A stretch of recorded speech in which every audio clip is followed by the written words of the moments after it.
नमस्कार, good evening, शुभ संध्या। कैसे हो?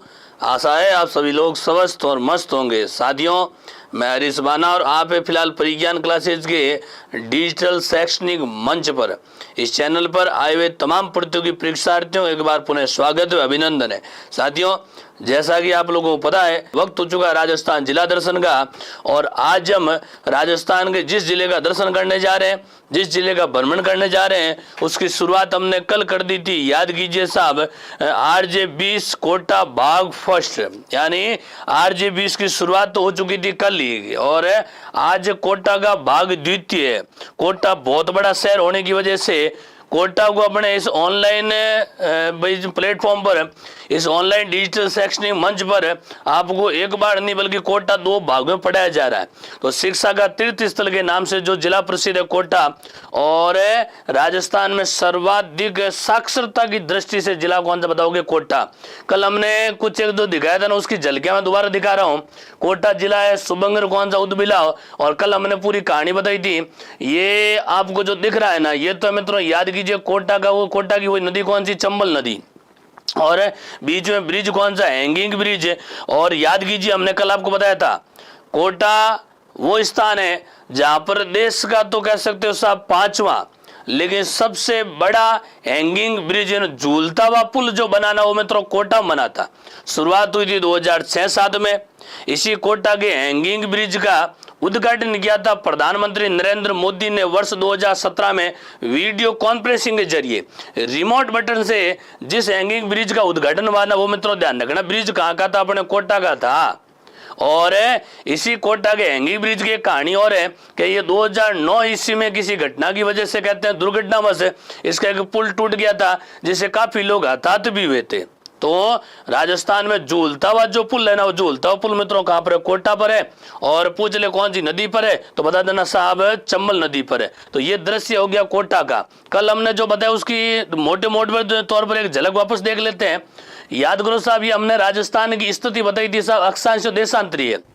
साथ ही साथ हमने बताया कि इसी कोटा जिले से अंतर्राज्यीय सीमा तो लगती है, MP बोले तो मध्य प्रदेश के साथ, MP बोले तो मध्य प्रदेश के साथ है। और अंतर जिलों से सीमा पूछे ना, तो मित्रों इसी कोटा के सबसे टॉप में इधर कह सकते हो बूंदी, नीचे कौन सा? चित्तौड़गढ़, यहाँ नीचे झालावाड़, यहाँ पर है 12। और इधर आप कह सकते हो साहब कोटा के उत्तर पूर्व में जिला आएगा 5वां कौन सा? सवाई माधोपुर। तो ये कह सकते हैं साहब कोटा की 5 जिलों से तो लगती है सीमा। कितने जिले हैं? 5 जिले, और एक है अंतर्राज्यीय सीमा, और अंतर्राज्यीय सीमा लग रही है कौन से प्रदेश से? मध्य प्रदेश से। और एक बात ये भी ध्यान रखें, मध्य प्रदेश से सीमा एक बार नहीं बल्कि कैसे तो साहब 2 टुकड़ों में लग रही है। 2 कैसे? यहाँ कोटा से मध्य प्रदेश सीमा लगेगी, फिर MP की सीमा लगेगी 12 से, फिर लगेगी झालावाड़ से, और फिर दोबारा जब MP की सीमा लगेगी कोटा। तो कोटा और MP के मध्य सीमा के बीच में कैसे साहब खंडित करने वाले बीच में 2 जिले भी आएंगे, 12 और झालावाड़। और ये आपका कोटा कौन सा प्रदेश है? हाड़ौती प्रदेश है। इतिहास बताने आवश्यकता नहीं है, मोटे तौर पर फिर से बता देता हूँ। याद कीजिए साहब, कोटा था, ये हाड़ौती गंग था। और हाड़ौती बोले तो वही साहब बूंदी, कोटा, 12 और झालावाड़। याद कीजिए साहब, कोटा नाम की कोई रियासत थी नहीं। कोटा खुद पहले था बूंदी की राजधानी, और कोटा को बूंदी की राजधानी बनाने वाला कौन था? जैत्र सिंह था। और उसी जैत्र सिंह ने पहली बार कोटा में रहने के लिए कोटा दुर्ग का निर्माण भी करवाया था। उसे गढ़ निवास महल भी कहा जाता है। तो प्यारे परीक्षार्थियों, कोटा पर पहली बार अधिकार करने वाला हाड़ा शासक पूछे बताना? जैत्र सिंह।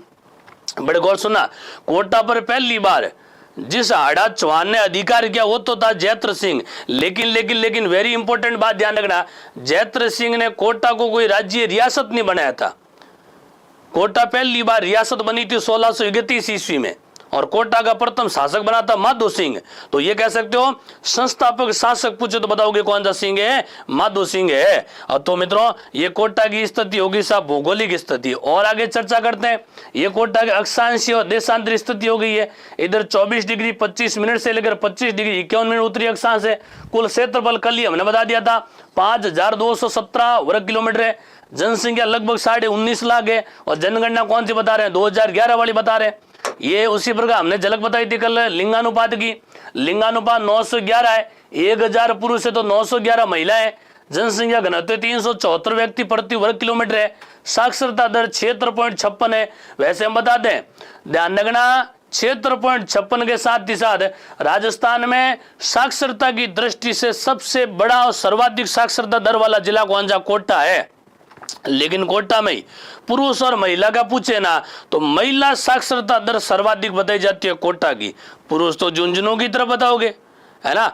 और आगे चलते हैं। इसी प्रकार कल हमने गढ़ निवास महल बताया था, कोटा दुर्ग 1264 बनाने वाला कौन था? जयत्र सिंह था। यहाँ पर रहने वाले भी कौन थे? जयत्र सिंह ही थे। इसी प्रकार यहाँ पर 7 वंडर पार्क भी बनाया था। अब समूचे विश्व में 7 अजूबे जो है ना, उन 7 अजूबों का एक ही साथ में चित्र, एक ही साथ में ये बड़ा सा गार्डन बना रखा मित्रों। ये कहाँ पर है? कोटा में। अब ये 7 वंडर्स है कौन कौन से ये भी देखें मित्रों। दुनिया के 7 अजूबों में एक तो है न्यूयॉर्क का statue of liberty, statue of liberty. तो ये तुम्हारे बहुत काम आएंगे। कई बार पूछ लिया भी जाता है कि बताओ साहब, समूचे राजस्थान में जब आप कोई जीके की तैयारी कर रहे हो ना, उससे पूछ लिया जाता है कि बताओ साहब समूचे विश्व के 7 अजूबों के नाम बताइए। तो उसमें बताना, एक तो न्यूयॉर्क का स्टैच्यू ऑफ लिबर्टी, उसी प्रकार फ्रांस में पेरिस में एफिल टावर, है ना। उसी प्रकार मिस्र का हो गया पिरामिड। उसी प्रकार है ये पिज़ा की झुकी हुई मीनार। इस मीनार की विशेषता ये कि साहब मीनार का निर्माण कार्य प्रारंभ तो हुआ, लेकिन जैसे निर्माण करते करते ऊंचाई पर गए ना तो कहते हैं साहब भाई जानबूझकर नहीं कह सकते, अनजाने में कहते हैं साहब इस भवन का निर्माण कह सकते हो साहब थोड़ा सा तिरछा हो गया था। तो अंत में कहते हैं साहब इस मीनार का बैलेंस बिठाने के लिए सबसे ऊपर जो टॉप 8वीं मंजिल, 8 मंजिल का ध्यान रखना, तो सबसे टॉप 8वीं जो मंजिल है ना, उस 8वीं मंजिल पर कहते हैं साहब दोबारा सीधे भवन का निर्माण करवाया गया था। बाकी कहते हैं साहब धरातल पर तो सीधी थी, लेकिन जैसे जैसे इस मंजिल की ऊंचाई बढ़ती गई ना तो कहते हैं साहब ये झुकी हुई मीनार बन गई थी। आखिर में बैलेंस बिठाने के लिए सबसे टॉप में जो 8वीं मंजिल बनी ना, उस 8वीं मंजिल को दोबारा कहते हैं साहब सीधा बनाया गया था।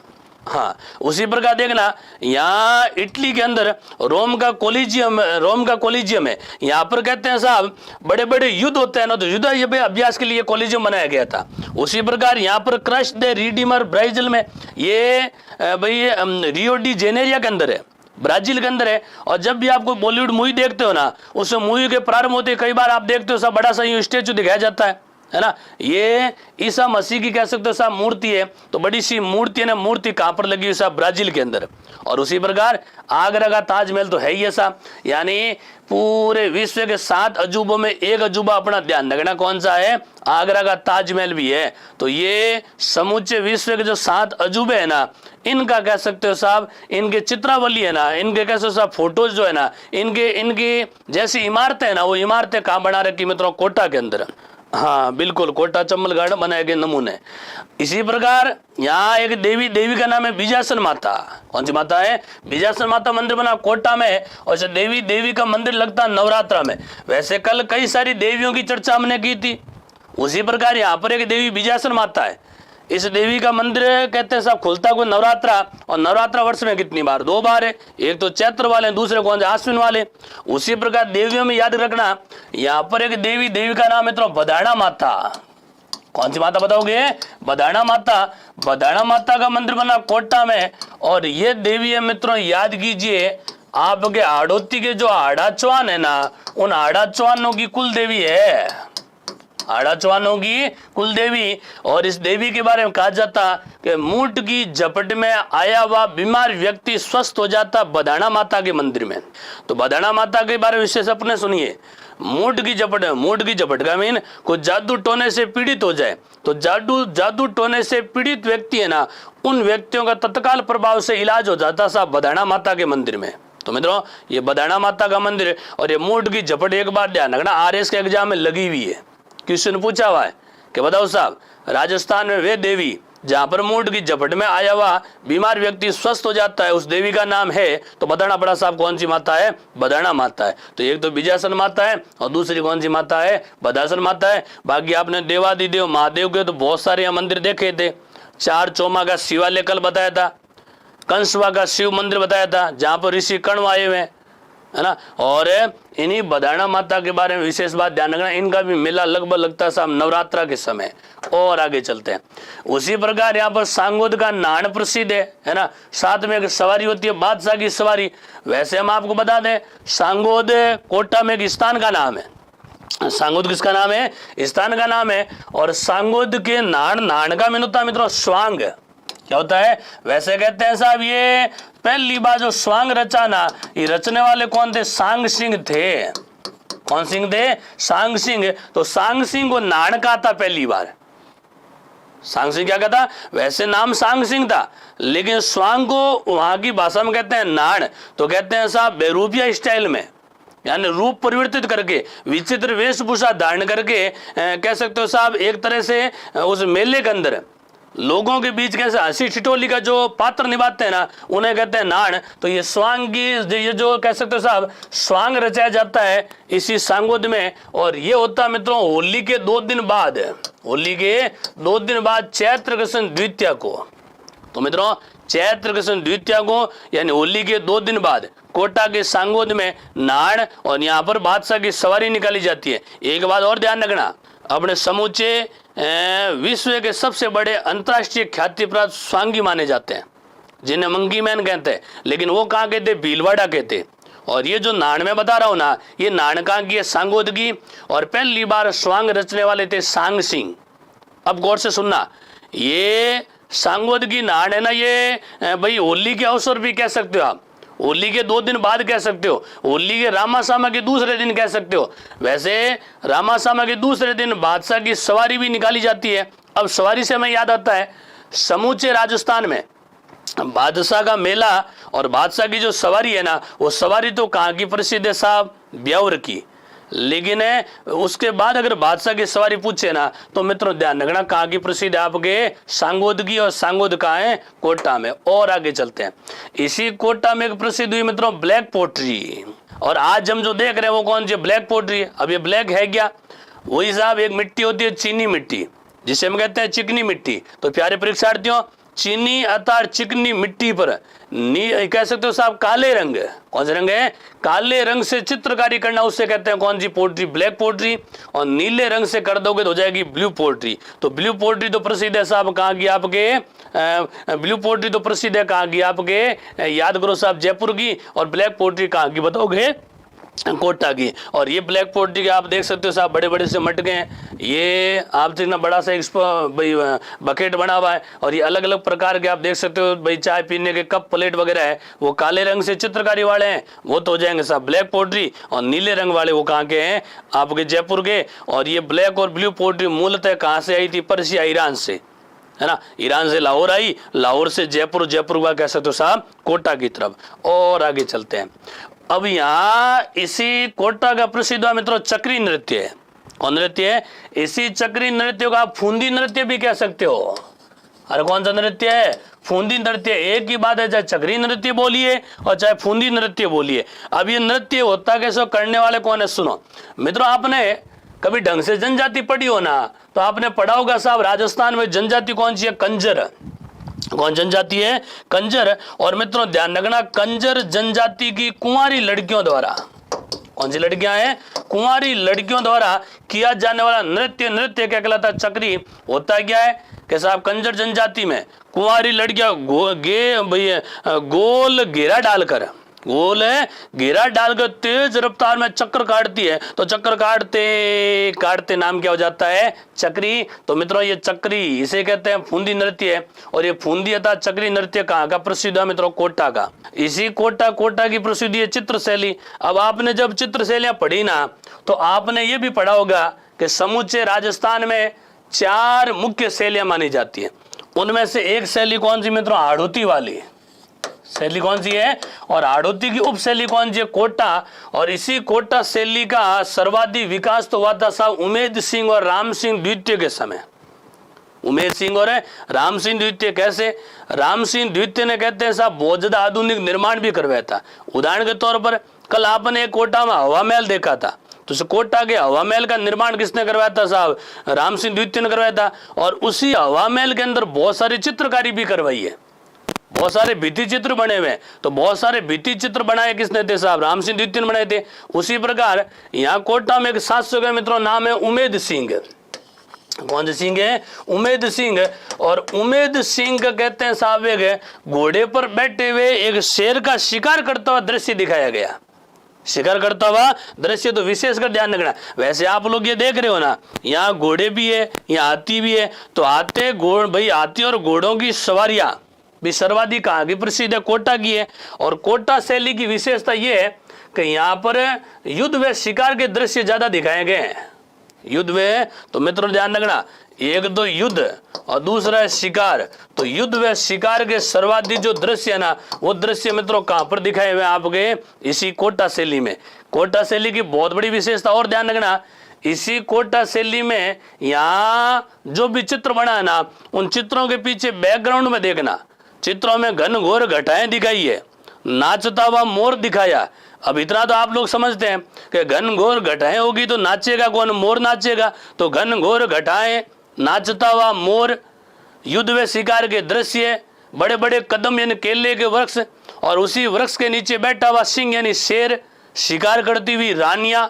कहानी का कोटा बड़े हरा भरा क्षेत्र है, और हरा भरा क्षेत्र देखती रानियों का भी मन हो जाता है शिकार करने का। तो शिकार करती हुई रानियां पूछो तो कहाँ की बताओगे साहब? कोटा शैली की है। तो ये कोटा शैली बहुत ज्यादा प्रसिद्ध हुई है। और कोटा शैली मित्रों किसकी उपशैली है? आड़ोती की है। हाँ जी। और कोटा के चित्रकार आपने कई बार नाम सुने होंगे भाई, लालचंद है, रघुनाथ दास है, गोविंद है, ये सब चित्रकार माने जाते हैं कोटा शैली के। अब उसी प्रकार यहाँ का प्रसिद्ध हुआ कोटा डोरिया। इसे कहते हैं साहब मसूरिया साड़ी। कौन साड़ी है? तो मसूरिया साड़ी, अर्थात ये कोटा डोरिया कहाँ का प्रसिद्ध है मित्रों? कोटा का। अब देखिए साहब, वास्तव में नाम तो मसूरिया साड़ी है। अब मसूरिया नाम से कई बार विद्यार्थी कंफ्यूज हो जाते हैं। क्यों हो जाते हैं? कैसा मसूरिया साड़ी है ना, साड़ी तो कहाँ की है? कोटा की है। लेकिन एक मसूरिया पहाड़ी भी है, और मसूरिया पहाड़ी कहाँ की है साहब? जोधपुर की है। अगर किसी विद्यार्थी ने ढंग से नहीं पढ़ा हो ना, किसी पूछ लिया साहब मसूरिया साड़ी कहाँ की प्रसिद्ध है, तो पटाख ऑप्शन ए में आ जाएगा जोधपुर, और जोधपुर में आ जाएगा साहब मसूरिया पहाड़ी जोधपुर। अब ऊपर देखेंगे मसूरिया साड़ी है, नीचे मसूरिया पहाड़ी है, ऑप्शन ए है जय बजरंग बली। लेकिन ऐसे बली बली करते नहीं है प्यारे परीक्षार्थियों। पहाड़ी अलग है न साड़ी अलग है। मसूरिया पहाड़ी तो बताओगे साहब जोधपुर के अंदर, और मसूरिया पहाड़ी है जोधपुर में, मसूरिया साड़ी कहाँ है भाई? आपके जोधपुर में।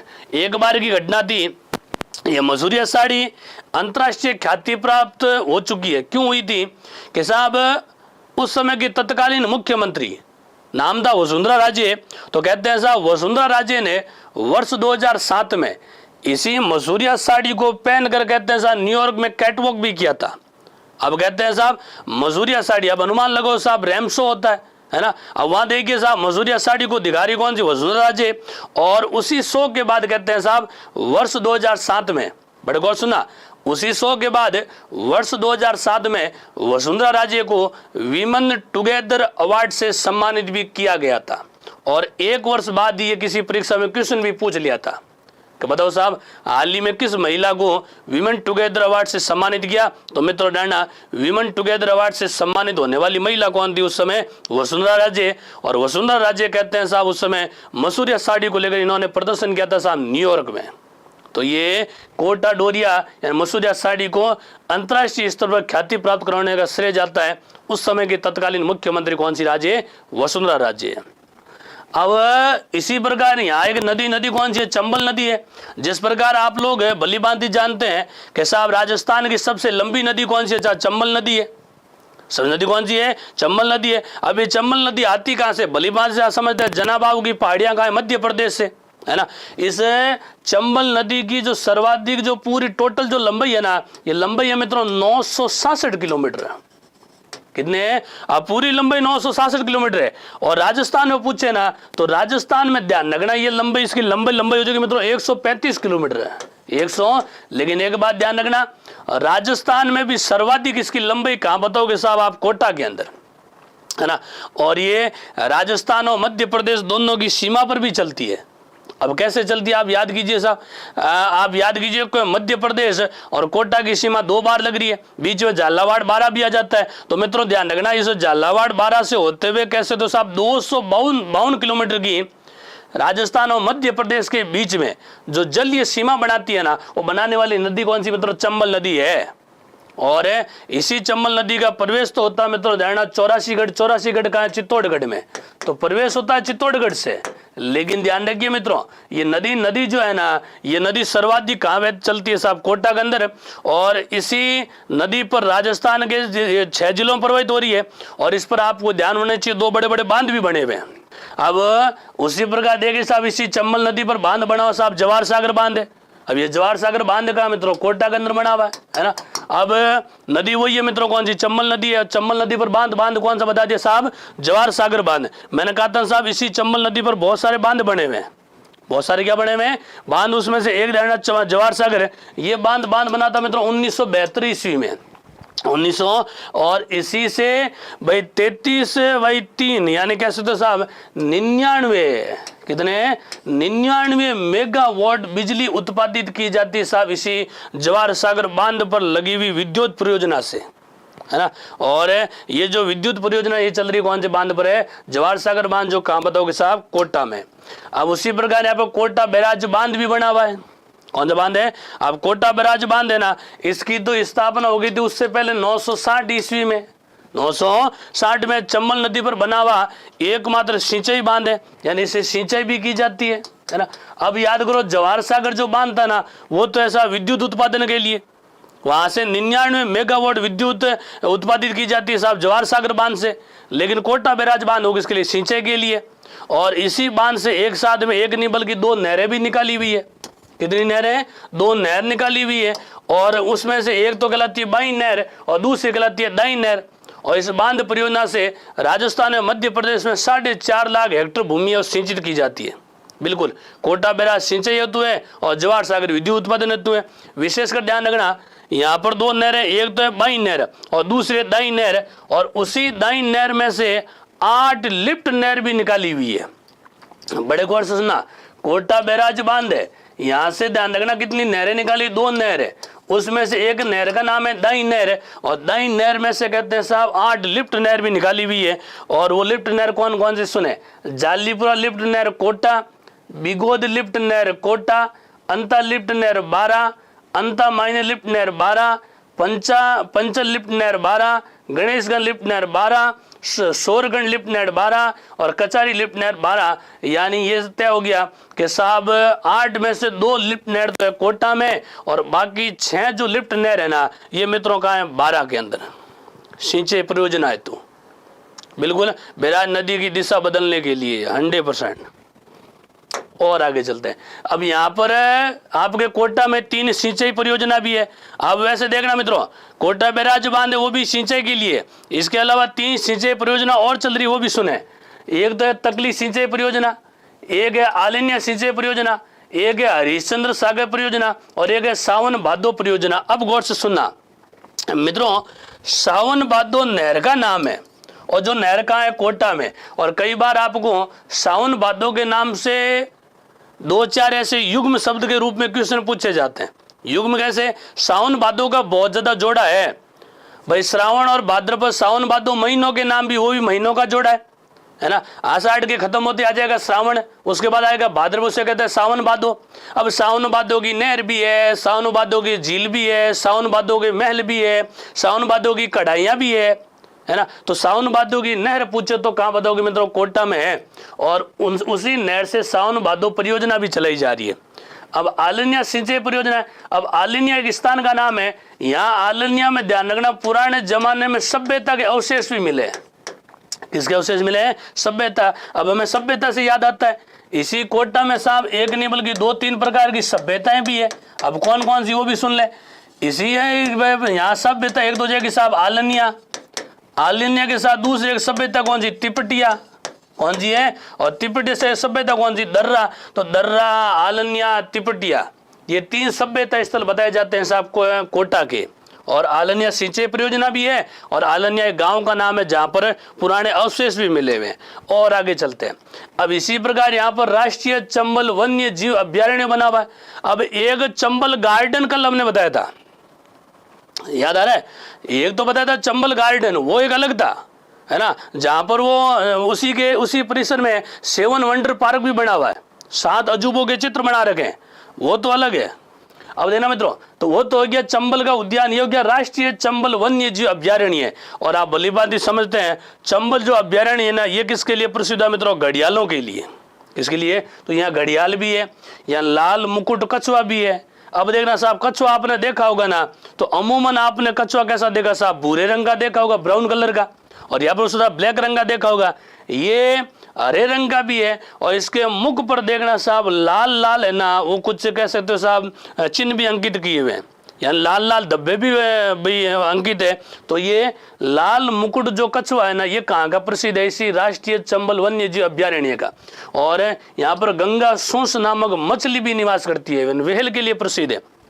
अब देखिए साहब, ये चंबल वन्य जीव अभ्यारण्य है ना, इसमें ना आपको जितने ये जो 3 बड़े बड़े जीव बताए ना, जंतु बताए ना, ये तीनों कह सकते हो साहब कहाँ रहते हैं? साहब पानी के अंदर रहने वाले है ना भाई। ये जो भाई घड़ियाल है, और ये भाई आप कह सकते हो कछुआ, इन्हें अर्धजलीय कहते हैं, जल में भी रहते हैं, थल में भी रहते हैं। मछली आपके जल में रहेगी। तो ये आप देख सकते हो बहुत लंबा चौड़ा जो नज़ारा देख रहे हो ना, ये आप इस चंबल वन्य जीव अभ्यारण्य के है, बीचों बीच आपके नदी भी निकलती है ना। अब इसी राष्ट्रीय चंबल उद्यान भाई अभ्यारण्य की बात करूं, इसकी स्थापना हो गई थी 1989 ईस्वी में। 1989 में। ये अभ्यारण्य एक जगह नहीं है, अभ्यारण्य राजस्थान में भी है, अभ्यारण्य यूपी में भी है, और अभ्यारण्य का मित्रों एमपी में। तो राजस्थान, उत्तर प्रदेश, मध्य प्रदेश, तीनों जगह घड़ियाल मगरमच्छ प्रसिद्ध है। एकमात्र नेत्रहीन गंगा डॉल्फिन पाई जाती है। ये देखिए गंगा सूंस है, गंगा डॉल्फिन कह सकते हो। तो गंगा डॉल्फिन या गंगा नामक मछली है जो नेत्रहीन मानी जाती है। और आगे चलते हैं। अब उसी प्रकार यहाँ जवाहर सागर अभ्यारण्य भी है। अब जवाहर सागर बांध हमने आपको बताया भी था, है ना, साथ ही साथ उसी बांध के निकट जवाहर सागर अभ्यारण्य बना हुआ है। और ये अभ्यारण्य कह सकते हो साहब कब का? 1975 ईस्वी का। कब बना था? 1975 में। और ये विशेषकर प्रसिद्ध है मित्रों मगरमच्छ के लिए। चंबल वन्य जीव अभ्यारण्य है ना, वो तो इनके लिए घड़ियालों के लिए, और ये जो है ना ये किन के लिए प्रसिद्ध है मित्रों? आप देख सकते हो साहब मगरमच्छों के लिए। और इस अभ्यारण्य में जियोमॉर्फोलॉजी पार्क स्थित है जो पूर्णतः प्रदूषण रहित है ना। तो पूर्णतः प्रदूषण रहित अगर कोई अभ्यारण्य पूछे ना तो बताना जवाहर सागर अभ्यारण्य। और आगे चलते हैं। बताइए साहब एग्रो फूड पार्क। अब देखना साहब समूचे राजस्थान में अब तक 3 एग्रो फूड पार्क बने हुए, उसमें से ध्यान रखना तीसरा एग्रो फूड पार्क है। कौन सा है? तीसरा एग्रो फूड पार्क है ना, वो मित्रों का है कोटा में। अब इससे पहले का है तो ध्यान रखना सबसे पहला जो एग्रो फूड पार्क वो तो कहा मित्रों बोरनाडा के अंदर है। अरे कौन सा नाडा? और बोरनाडा कहाँ है मित्रों? जोधपुर के अंदर है। बोरनाडा कहाँ है? जोधपुर में। उसी प्रकार दूसरा पूछे ना वो है मित्रों गंगानगर के अंदर। कौन सा नगर है? स्थान पूछे तो मित्रों उद्योग विहार। कौन सा विहार है? उद्योग विहार। और उद्योग विहार कहाँ मित्रों? श्री गंगानगर के अंदर। और तीसरा आपके हो गया साहब वही कोटा के अंदर। कहाँ पर हो गया? और कोटा में स्थान पूछे तो बता देना साहब रानपुर के अंदर है। कौन से पुर है? रानपुर। यानी ये तय हो गया कि अब तक साहब पूरे राजस्थान में 3 एग्रो फूड बने हुए, फूड पार्क बने हुए।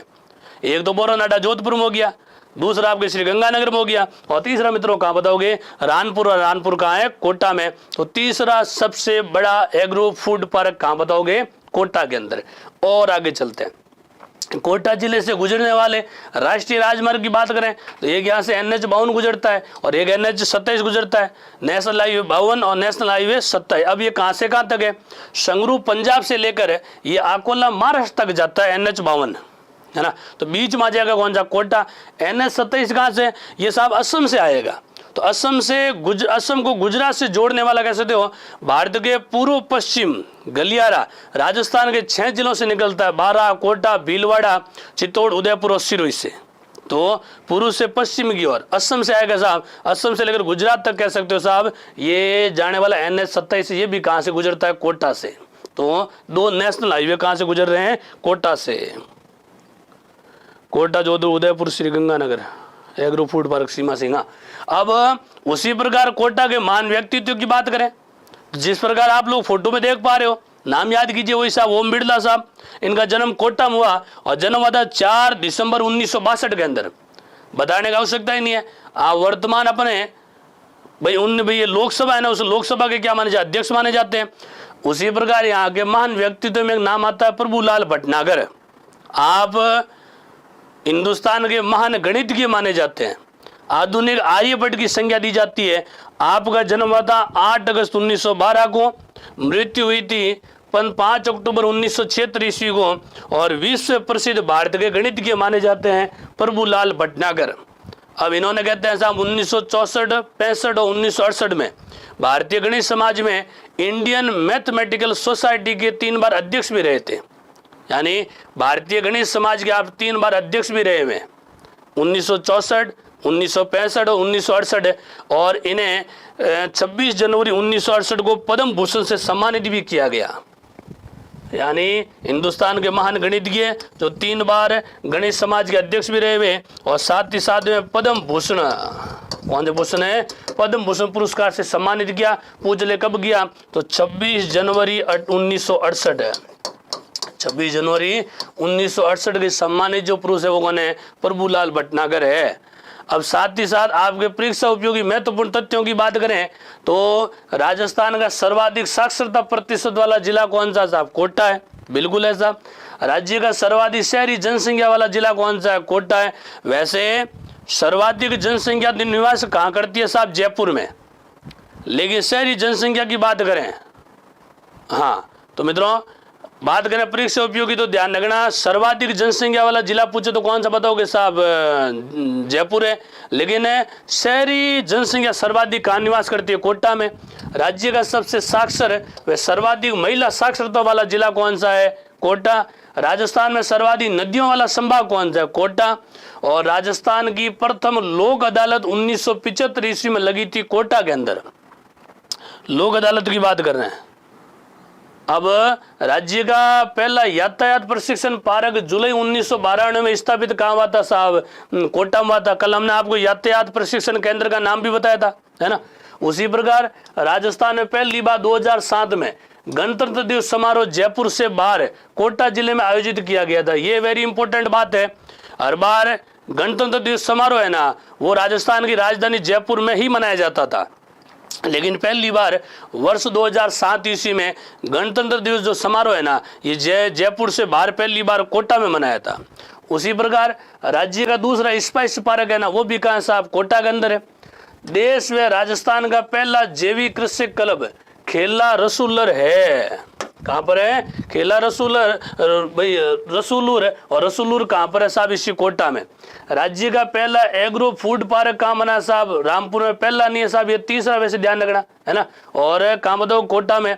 राजस्थान का पहला तकनीकी विश्वविद्यालय कहाँ बना था साहब, कोटा में, बिल्कुल बना था। राजस्थान का पहला खुला विश्वविद्यालय, पहला खुला विश्वविद्यालय कहाँ पर बना था मित्रों, याद कीजिए, कोटा ओपन यूनिवर्सिटी। कल हमने चर्चा की थी, उसकी स्थापना कहाँ हुई, कोटा में है। राजस्थान का पहला टेली मेडिसिन वाला गांव कौन सा, कैथून है। और कैथून याद करो, जहां पर रावण के भाई विभीषण का मंदिर बना हुआ है, विभीषण का मंदिर बना है। राजस्थान की पहली निजी क्षेत्र की कृषि मंडी कहाँ है, कैथून में साहब। राजस्थान का प्रथम उर्दू कॉलेज कहाँ है साहब, भाई कोटा के अंदर, बताओगे साहब। किशोर सागर तालाब भी कोटा में। तागली सिंचाई परियोजना बता चुके कोटा में। धनिया की मंडी कहाँ है, रामगंज मंडी। और रामगंज कहाँ बताओगे साहब, इसी कोटा के अंदर। नाप तोल के यंत्र तथा स्ट्रो बोर्ड का कारखाना ना, वो भी कहाँ लगा साहब, इसी कोटा में। Shri Ram range and tyre, Shri Gopal institute mill, नेरखा की मीनार, झाला की हवेली, बड़े देवता की हवेली। राज्य का दूसरा कैंसर चिकित्सालय पहला जयपुर में, ध्यान रखना। भारत का पेट्रोलियम कॉर्पोरेशन वाला जिला प्रथम टर्मिनल पॉइंट। उसी प्रकार कोटा स्टोन प्रसिद्ध है।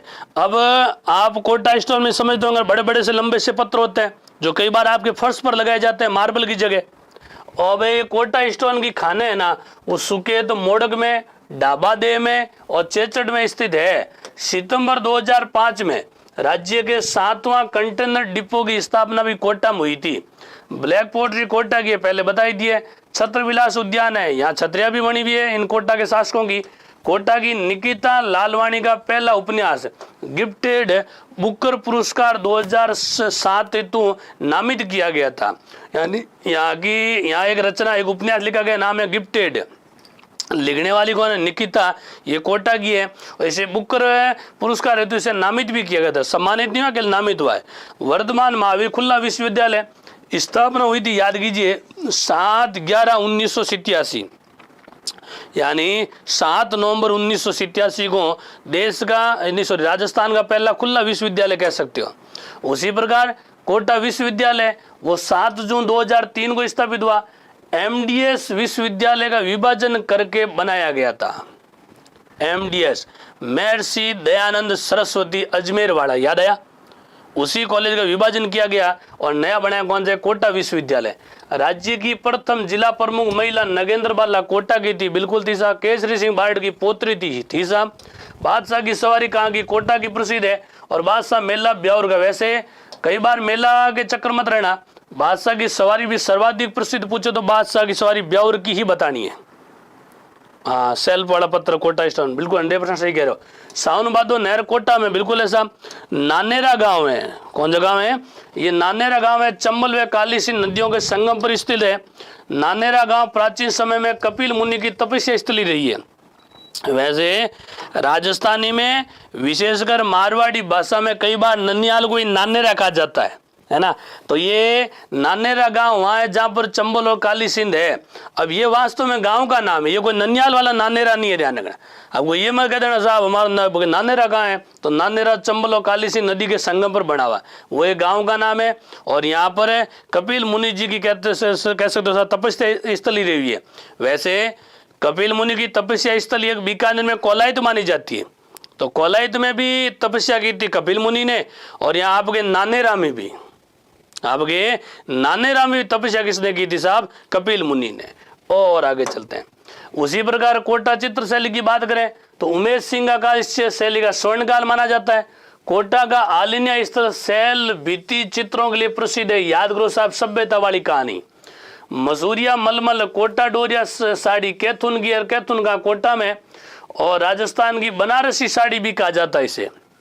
कोटा डोरिया को राजस्थान की भाई बनारसी साड़ी भी कहा जाता है। जैनब की साड़ियाँ दिगोद की प्रसिद्ध हुई है। बड़वा स्तंभ लेक बड़वा का है, बड़वा का कणसवा लेक है, ये भी कहाँ? कोटा का है, 738 ईस्वी का। अब ये कणसवा लेक आप में से किसी विद्यार्थी को ढंग से मेवाड़ का इतिहास याद होना, तो मेवाड़ में शासन करने वाले कौन थे? मौर्य। इस बात की जानकारी मिली थी कणसवा शिलालेख से। और कणसवा वर्तमान का कोटा में। और ये शिलालेख था मित्रों, याद कीजिए, धवल मौर्य का। याद आ रहा कुछ कुछ? तो धवल मौर्य ने लिखा था वो शिलालेख। धवल मौर्य का शिलालेख कौन सा था? कणसवा। तो ये कणसवा शिलालेख ये भी कहाँ? कोटा में। और बड़वा यूप लेख, बड़वा यूप का मैंने था गोल, तो गोल स्तंभ पर बड़वा नामक गांव में एक अभिलेख मिला, वो भी कहाँ? कोटा में। तो बड़वा यूप लेख और कणसवा शिलालेख दोनों कहाँ बताओ? कोटा में। उत्तरी भारत का प्रथम सर्प उद्यान है ना, वो भी कहाँ बना साहब? कोटा में। याद कीजिए, वो चंबल वन्य जीव अभ्यारण्य, जहाँ पर आपने घड़ियाल देखे है ना, जहाँ पर आपने वो भाई अंधी मछली भी देखी थी, नेत्रहीन मछली देखी थी, वहाँ पर आपको सांप भी मिलेंगे, है ना। तो सांपों के लिए कहते हैं साहब बहुत बड़ा उद्यान माना जाता है कौन सा? चंबल वन्य जीव अभ्यारण्य है। और वो मित्रों कहाँ बताओगे साहब? आप इसी कह सकते हो साहब कोटा के अंदर है ना।